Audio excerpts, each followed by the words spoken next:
paranormal experiences don't really work to a timescale, and therefore we invite you to listen to a Dark Minisode.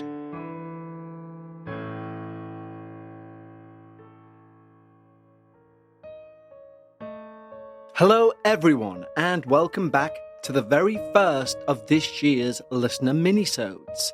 Thank you so much for all of the feedback that got us through 2024 and also shaped the show into what it is now. I genuinely believe 2024 proved once and for all that this is indeed your show. You've literally directed it so that in 2025, we're launching with Dark Realms, Dark Listener Minisodes, and all of this is down to you. So never stop your suggestions coming in along with your real-life paranormal experiences and send them on into contact@thedarkparanormal.com. And remember, although earlier in our lifespan as a podcast, we did only require stories or experiences. And remember, earlier in our lifespan as a podcast, we did only require quite specific length of experiences. And that's down to the ability to make an episode. But now with our multi-program format, we can put any length of submission into any one of our shows. So even if your experience maybe is a paragraph long, believe me, some of the most terrifying things I heard throughout last year are a paragraph long. So don't let that put you off. Email contact@thedarkparanormal.com. And of course, a huge thank you to our Patreon team throughout 2024. They have a much louder voice when it comes to shaping the show. And of course, they receive all of these episodes on the main feed, both early and ad-free.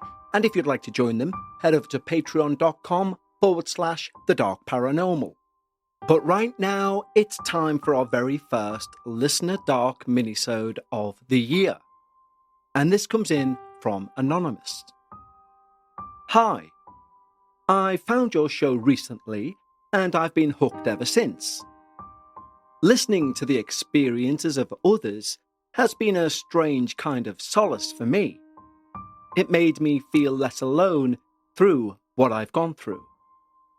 I've never shared this story publicly before, but I trust you'll treat it with the respect it deserves. I will remain anonymous if you don't mind. I'd like my experience out there, just not me. My experience takes place in the home I grew up in, an old Victorian era home in the quiet part of Yorkshire. My family moved there when I was 10. It was one of those beautiful but eerie homes, the kind where every floorboard creak seemed deliberate and warm. My parents called it charming. I agreed at first, but soon found them creepy as opposed to welcoming. The first incident happened just a few days after moving in. My little brother, Jack, had misplaced his favourite stuffed toy, a scruffy rabbit, a well-loved toy that he called Bunny. Well, Jack was inconsolable. His sobs echoed throughout the nearly empty house as he clung to my mum's leg, crying for Bunny. "Well, where did you last have it, sweetheart?" my mum asked, her voice patient but tired from the long day of unpacking. Jack just sniffled. "It was in the car. Bunny was in the car." Well, didn't we all just search that car, overturning seats, digging through half-packed boxes, but Bunny was nowhere to be found. Then we moved the search into the house, the whole family combing through rooms, although they were all empty except for boxes, so we rummaged through the boxes. Dad, ever the practical one, tried to reassure Jack. "He'll be here somewhere, mate," he said, rummaging through a box of Jack's toys. "Nothing just vanishes. We'll find him." But as those moments stretched on, the mood in the house grew tense. I could feel it, a subtle shift. like the air was thicker, heavier. I watched as Mum started going through the boxes she'd already unpacked, now growing clearly frustrated. "Are you sure that you didn't leave it at the old house?" she finally asked, trying to mask her irritation. "No," shouted Jack, his little face all red and blotchy. "Bunny was with me in the car." We were all about to give up, resigned to the idea that Bunny must have been lost during the move at some point, when Dad suddenly called out from the dining room, "Well, would you look at this?" His voice was relieved, but tinged with confusion. We ran to the table and stopped in our tracks, because there, sitting neatly in the middle of the table, was Bunny. The very table we'd all been sitting at an hour earlier to take a break from unpacking. That rabbit was not there then. I was certain of it, and I know my parents were too. Jack squealed with joy, running to grab his beloved toy, but the rest of us just exchanged uneasy glances. "Did any of you guys put that there?" Mum asked, in a very quiet tone. Dad just shook his head. "Not me. I've been in the lounge the whole time." Mum looked at me and nodded. "Was it you?" I shook my head vigorously. "I've been helping Jack look in his room, so it couldn't have been me." Jack, clutching Bunny, looked up at us, smiled, and said, "Bunny was hiding." Prompted by Mum and Dad, we all laughed it off, even though the explanation didn't sit right with any of us. Later that night, whilst I was helping Mum stack some plates in the kitchen, I couldn't help but bring it up again. "Mum, how do you think Bunny got on the table?" She paused for a moment, her hands lingering on a single dish. "I don't know, love. Probably one of us put it there and forgot. It's been a busy day. But I didn't, and you didn't, and Jack's too small to reach the middle of the table," I said, trying to keep a low voice, but also now getting a bit scared.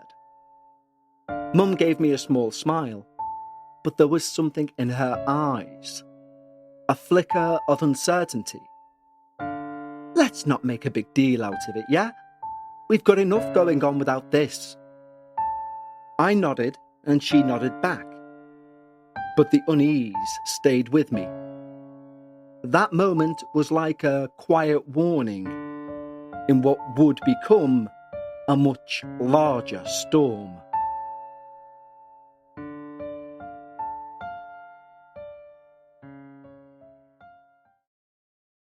Let's take a quick break in proceedings to talk to you about somebody I've mentioned to you many times before, and that's acorns. A new year, of course, brings new resolutions. Now, if my body could take itself to the gym, I would be sorted, but it can't do that. However, in regards to your financial situation, Acorns allows you to do that. Not take you to the gym, of course, but if in 2025 giving your money the best chance to grow is one of your resolutions, then choosing Acorns as an investment app is one of the smartest moves you'll make, in my opinion. Acorns will do the taking you to the gym, so to speak. You can set up an automatic withdrawal from your account to your Acorns account. You don't need to be an expert. Acorns will recommend a diversified portfolio that fits you and your money goals. And you don't need to be rich. Acorns allows you to invest with the spare money you have right now. You can start with $5 or even just your spare change. We are so proud to be once again sponsored by Acorns for this episode, because Acorns make it so easy to start automatically saving and investing so your money has a chance to grow for you, your kids, and your retirement. I love working with Acorns because they take things like investments, which we all believe are for other people, and they simplify them and give you all the support you need. Head to acorns.com/darkparanormal or download the Acorns app to start saving and investing for your future today. Paid non-client endorsement. Compensation provides incentive to positively promote Acorns. Tier 1 compensation provided. Investing involves risk. Acorns Advisors, LLC, an SEC registered investment advisor. View important disclosures at acorns.com/darkparanormal. Let's have a quick break to ask you a personal question. Are you feeling feeling overwhelmed by hormonal changes. If you're a woman, you're definitely not alone. There are more than 1,000 hormone disruptors living rent-free in our environment right now. Our food, our water, the air we breathe, the clothes we wear, our skincare. You would not believe the amount of things that can mess with our hormones. Even nature likes to put us through hormonal changes, premenopause, menopause, and while it's a natural process, it doesn't mean you're meant to suffer through it.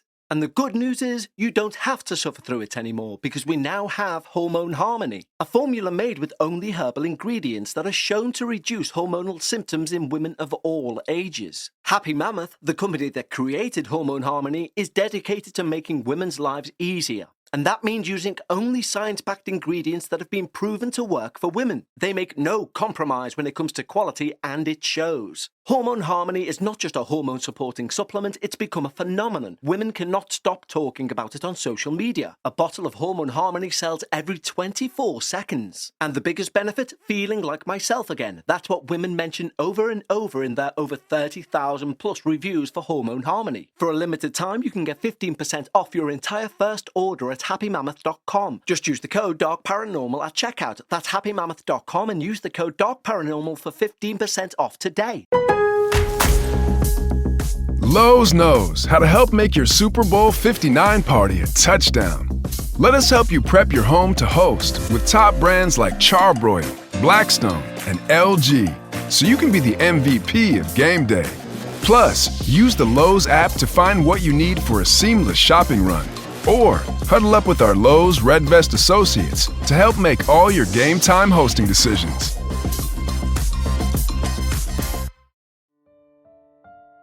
A year after we'd moved in, I was up late studying for my GCSEs, and the house was still. The kind of stillness that makes every tiny sound feel amplified. I remember pausing for a moment, my pen hovering over my notes, because I definitely heard something. After a few seconds, I shook my head and put my pen to paper. When I heard it again, faint footsteps, but slow and deliberate, pacing the hallway just outside my door. At first, I actually calmed down and thought nothing of it. Probably Dad, I said to myself. He did have a habit of checking the locks downstairs before going to bed, and would often try to walk lightly so not to wake Mum or Jack. But it was when the footsteps didn't descend the staircase or go into a bedroom. They just continued, back and forth, almost rhythmically. That was when my heart dropped. "Dad?" I called out, my very frail voice cutting through the stillness. No reply. I leant back in my chair, listening intently. The footsteps were steady, deliberate, like someone walking with purpose, or someone walking to figure something out. I crossed my room and I opened my door slowly, and the hallway stretched before me, dimly lit by the nightlight my parents kept plugged in near the stairs. Shadows pooled in the corners, and the soft hum of the house settling filled the silence. But the footsteps had stopped. "Dad," I called again, stepping into the hallway. My heart thudded as I glanced towards my parents' room, because the door was closed. No light was seeping from underneath the door. I moved closer, pressing my ear against the wood, and heard the faint, even rhythm of their breathing, confirming they were fast asleep. "Jack," I whispered, turning towards his room. His door was slightly ajar, the nightlight casting a warm glow on his tiny bed. Peering in, I saw him curled up, his favourite stuffed rabbit clutched in his arms. He was sound asleep, his chest rising and falling peacefully. My skin prickled, though, as I turned back towards my own room, because that's when it happened. As I stepped past the staircase landing, I heard it again. Footsteps, but they were coming from right behind me. My breath caught and I spun round, my heart pounding so fast I thought it would burst. And the hallway was empty.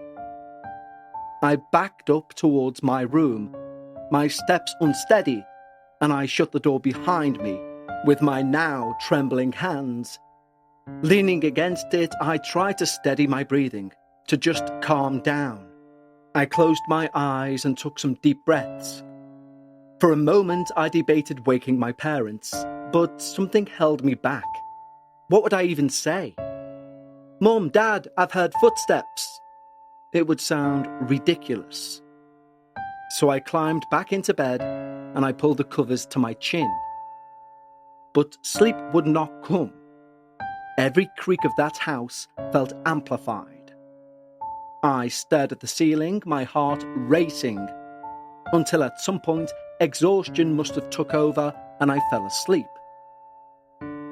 The next morning, over breakfast, I decided to try and bring it up casually. "Did anyone get up last night?" I asked, trying to sound nonchalant as I stirred my cereal. Dad raised an eyebrow. "Not me. Once my head hits the pillow, I'm out cold." Mum shook her head too. "No, I didn't hear a thing. Why?"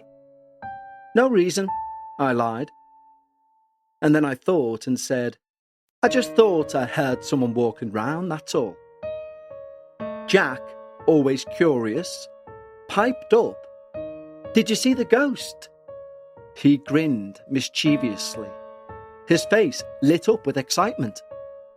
"Don't be silly, Jack," said Mum, rolling her eyes. "There's no such thing as ghosts." But as she said that line, her gaze flickered towards me, only for a second, but there was something in her expression. I opened my mouth to press her, but then Dad changed the subject, and the moment passed. Still, I couldn't shake the feeling that she had heard something too. But hands down, the experience that still makes me shiver to this day was when I was 16. My parents had gone out for the evening, leaving me to babysit Jack. I'd literally just tucked him into bed, and he called out to me. But I didn't hear what he said, so I walked closer, leant over, and said, "What?" He whispered, "There's a man in the corner." And his little arm pointed to the far corner. His small face pale with fear. There was nothing there, just shadows cast by his nightlight. And I told him so. I said it was just his imagination, but I stayed with him until he fell asleep. I started to leave as his breathing told me he was asleep. Quietly standing, I realised the corner he'd pointed to had grew darker. Unnaturally so, as if the shadows were thickening. My chest tightened, and I bolted. I made sure his door was wide open behind me in case he made any noise at all, and I left my bedroom door open and just sat on my bed, staring at his door. Lights blazing, ears straining for any noise. But over the years, the house became an actual nightmare. Jack began talking about hearing whispers in his room. And once, I went to make breakfast and found all of the kitchen plants were turned upside down. Mud all over the floor. They were exactly where they'd been, just turned upside down. I tidied it up, stupidly. I should have left it and called my parents to see. You see, when I explained it to my parents, they unbelievably blamed my overactive imagination, despite me showing them the mud in the bin. The final straw came when I was 19, home alone, cooking dinner, and I heard the front door open and heavy footsteps enter the house. Relieved my dad was home early, I called out. He didn't answer. The footsteps moved into the living room and then stopped. So I walked into the room, to find it empty. The front door still locked. My legs turned to jelly and I stumbled back into the kitchen. I thought I was blacking out because the kitchen seemed to be moving, but I realized it was the chandelier above me that had begun to sway violently. Even though there was no windows open, no stream of air, I screamed and ran outside, and I waited there until Dad returned, too terrified to re-enter my own home. My family moved out soon after, thanks to Dad getting a new job. But to this day, I can't explain what happened in that house. I've scoured forums and read countless stories, trying to find anything that seems to fit, but nothing does. I do hope you'll believe me when I say I believe that whatever lived in that house, for some reason, was never human. If you do read this, even if you don't read it out on a show, thank you. Sharing this has been harder than I thought, but also strangely cathartic. Sincerely, a believer. Well, thank you, Anonymous, for giving us such an amazing experience to start 2025's Dark Minisodes with. Interestingly, over the festive period, I got together with some friends and we discussed what we all do and how our jobs were going, etc. And everyone likes to have a bit of a poke at me because I talk about ghosts for a living. I have this one friend, and I'm sure we've all got one who's like this, who you like to have a bit of a heated debate with. And their stance as a skeptic was quite similar to how your parents reacted looking at that mud in the bin. He literally said, if I was on the way to work and my car keys flew past me and hit the floor, I would say out loud, what was the point in that? And then leave. He said, I've got bigger things to worry about than something that's going to just throw things around. And that was his argument, which we all had a good laugh about, but it proved that some people, and your parents sound like these people, have a lot more going on in their lives that sort of stops them from even considering or daring to consider if these paranormal events are happening. And it's a lot easier to say they're not than to consider they are. So although I completely understand your frustration at being told you have an overactive imagination, even though you're showing them direct evidence, I kind of understand your parents' point of view too. Sometimes people want to leave the other side alone. And sometimes, as we will learn as this series continues into its second half, that could be the best idea. But for now, thank you for joining me on this week's minisode, and I'll speak to you soon. Take care.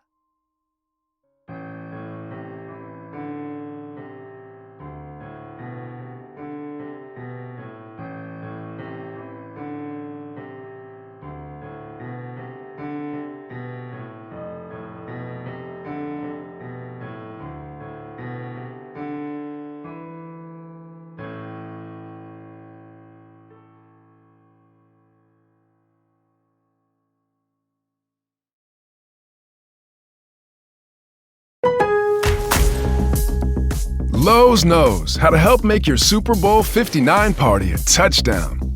Let us help you prep your home to host with top brands like Charbroil, Blackstone, and LG, so you can be the MVP of game day. Plus, use the Lowe's app to find what you need for a seamless shopping run. Or huddle up with our Lowe's Red Vest associates to help make all your game time hosting decisions.